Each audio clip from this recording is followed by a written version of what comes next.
That would be insane. And mark my words, AI is far more dangerous than nukes. We are seeing something that was never seen ever in the history of humanity. While on one end, we have videos like these which tell us the negative impact of AI, we also have such videos which gives us the positive side of the situation. Should coders fear losing jobs because of ChatGPT? No, it will never happen. We know what happened was people started. If you look at these videos, then you may find a lot of contradictions between what AI has to offer and what it will take away. Well, I watched more than 100 videos and read lots of articles to make this video, through which you will know the issues this AI revolution can raise along with the possible solutions to these issues. I have tried to some of the most common issues along with what we can do to separate ourselves from the crowd. This time it's different. Listen closely, I have an extraordinary revelation to share because there is actually something which is different in this revolution. The biggest of all risks so far, which has not yet happened in any of the technical advancements of the past. The coming 10 years will notice something different which has not been happened in the past 100 years in technology. And if you are one of those people who still believes that this is not the first time some new machines are being introduced and just like before one human will be needed per machine, then sorry to say this, but I have to. It is not that your coming generation is at stake, but you are at stake. I actually heard this in some video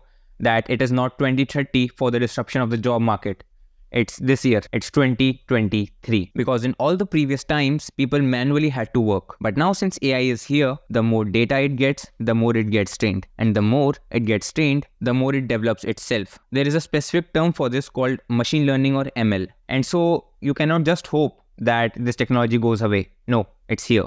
And yes, these language models did exist before ChatGPT, but they did not have an interface so that general public can use them easily. And that's the difference that OpenAI's ChatGPT, Google's Bard, and other language models created. They provided a user-friendly and chat-like interface so that everyone could access these models. What do you think of this AI revolution? Let me know down in the comments below. Now let's continue with how chatbots like ChatGPT work. Now, speaking of LLMs, imagine that you have a really smart computer program that can understand human language. A large language model or LLM is like an extremely big and powerful version of that program. This special program has been trained on loads of data from the internet. It learned how people use words, how sentences are formed, and even facts about the world. It became really good at understanding and speaking in human language. Well, technically it does not understand the meaning of words or concepts in the same way as we humans do. The responses are generated based on patterns and associations learned from the vast amounts of data used in their training. The more information the program reads, the smarter it gets. With all this knowledge, this program can do some really amazing stuff such as answering questions, having conversations, translating languages, and even writing stories. So, is it better than humans in any way? And if you still believe that machines will never be able to compete with humans, then you are looking at a very narrow picture. It is true that it will not replace the entire race of humans, but if a work required 100 people before, now it could be only 2 people. But what about the rest 98? These machines will require lesser and lesser human intervention over time. Close your eyes and think for a moment. About 2 years ago, we believed that when AI will be introduced, then firstly, blue-collar jobs such as that of truck drivers and factory workers will be replaced. And at last, there could be a point where the creative jobs will be replaced. But now, the exact opposite seems to be happening. I think it's interesting that if you asked people 10 years ago about how AI was going to have an impact, with a lot of confidence from almost most people, you would have heard, first it's going to come for the blue-collar jobs, very last of all and maybe never, it's going to take the creative jobs. And it's going exactly the other direction. And I think this, there's an interesting reminder in here generally about how hard predictions are.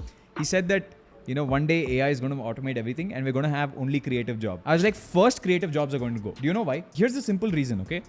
Any AI that you create needs training data. We don't have that training data right now. Or let's say, for people that understand this, thumbnail designer. There is so much thumbnail data in the world right now. AI is becoming capable of replacing the creative jobs first. The advancements in technology in the past 5 to 10 years is much greater than all the technical advancements combined before then. Now, the thing is that you don't have a choice. You have a really big opportunity. An opportunity which can make you rich. Which we will discuss in the next part of the video, along with having a look why will humans not stop developing these technologies further with the solution to our jobs. Till then, make sure to hit the like button and subscribe to the channel, as it takes a lot of effort in making such videos. Radhe Radhe.